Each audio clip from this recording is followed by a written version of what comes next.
Kumusta? Naisip nyo na ba? Paano kung sa gitna ng pinakamatinding panganib na posibleng dumating sa mundo, may isang parang secret hideout? Isang ipinangakong ligtas na lugar?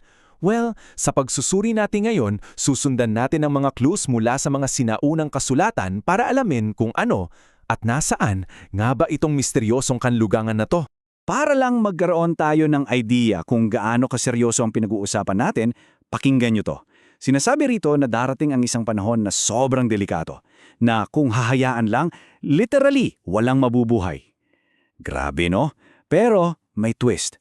Dahil daw sa isang piling grupo, ang mga hinirang magkakaroon ng parang divine intervention, paiikliin ang mga araw na yon para sa kanila. Pero bago tayo kabahan sa lahat ng panganib, importante na tandaan natin yung pinakapundasyan ng buong kwento. Ang ultimate goal sa likod ng lahat ng ito ay isa lang, ang kaligtasan ng sangkatauhan. Ito yung framework, yung konteksto ng lahat ng susunod na mangyayari.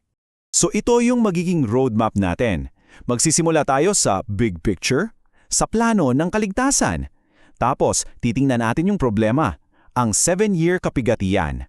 At mula roon, hahanapin natin yung sagot sa tanong, nasaan ang kanlungan? Susuriin din natin yung mga simbolo, tulad ng pakpak ng agila, at mga rehearsals bago tayo dumating sa isang promise na kakagulat na konklusyon. Okay, first up, ang malaking plano ng kaligtasan. Ulitin natin, ang pinakalayunin ng Diyos ay pagliligtas. Pero, bakit nga ba kailangan ng pagliligtas? Simple lang, kasi may parating na isang specific na panahon ng matinding panganib. At dito na tayo sa ikalawang bahagi, ang sentro ng ating problema, ang tinatawag na 7 years of tribulation, isang hinulaang panahon ng pagsubok na sasakop sa buong mundo. Ano nga ba ang itsura ng panahong to? Itong 7 taon pala ay hindi pare-pareho. Hati yan sa dalawa. Yung unang 3.5 taon, medyo kalmado pa. Yan yung panahon ng pangangaral at babala. Pero yung huling 3.5 taon, dito na mag-iiba ang ihip ng hangin. Dito na raw magsisimula ang pamumuno ng tinatawag na halimaw at kasabay niya ng matinding pag-uusig. At gaano katindi yung pag-uusig na yan? Well, ito yung mga senaryo. Una, pipilitin ang lahat na sumamba sa isang idolo. Pangalawa, magkakaroon ng marka 666 na kung wala ka, hindi ka makakabili o makakabenta. Imagine kahit pagkain. Pangatlo, kung tatanggi ka, ang parusa ay kamatayan. At para lalong gumulo, may mga peking himala na mangyayari para linlangin ang mga tao. Grabe. So, sa ganitong sitwasyon, parang game over na, di ba? Paano ka makakatakas? Dito na natin hahanapin ang sagot sa ating ikatlong bahagi. Mayroong nga bang inihandang safe house? Isang kanlungan, ang Diyos? Kaya ito yung pinaka-critical na tanong. Para sa mga taong naniwala sa babala, para sa mga sumunod, paano? Paano sila posibleng makaligtas sa gitna ng ganitong kaguluhan? Alam nyo, ang sagot ng mga kasulatan, hindi isang address o wayspin. Ang binibigay sa atin ay mga simbolo, mga paglalarawan. Sinasabi na ito ay isang lugar sa ilang na ginagabayan ng ulap at apoy.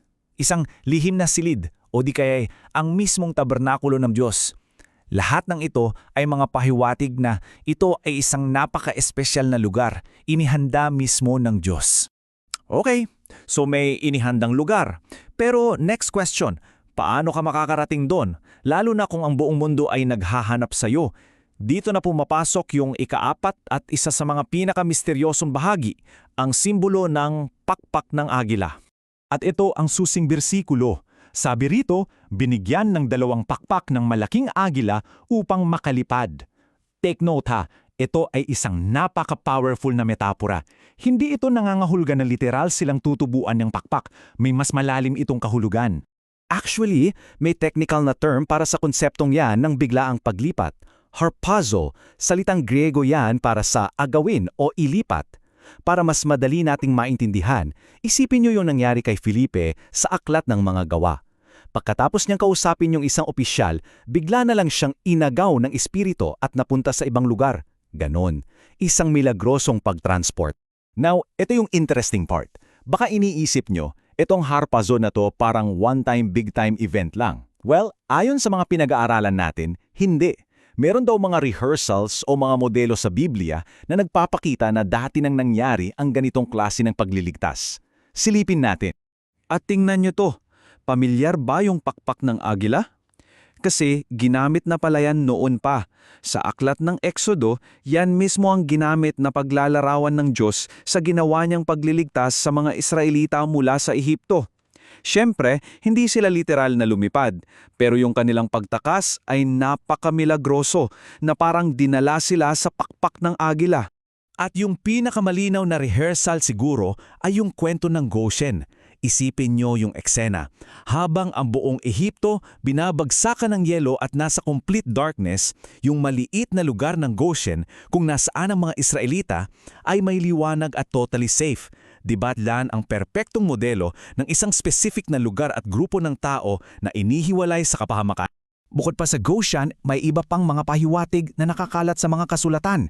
Nariyan yung talinghaga tungkol sa 2 tao sa bukid. Yung isa, kukunin, yung isa, iiwan. At syempre, yung mismong experience ni Felipe na biglaang na-teleport.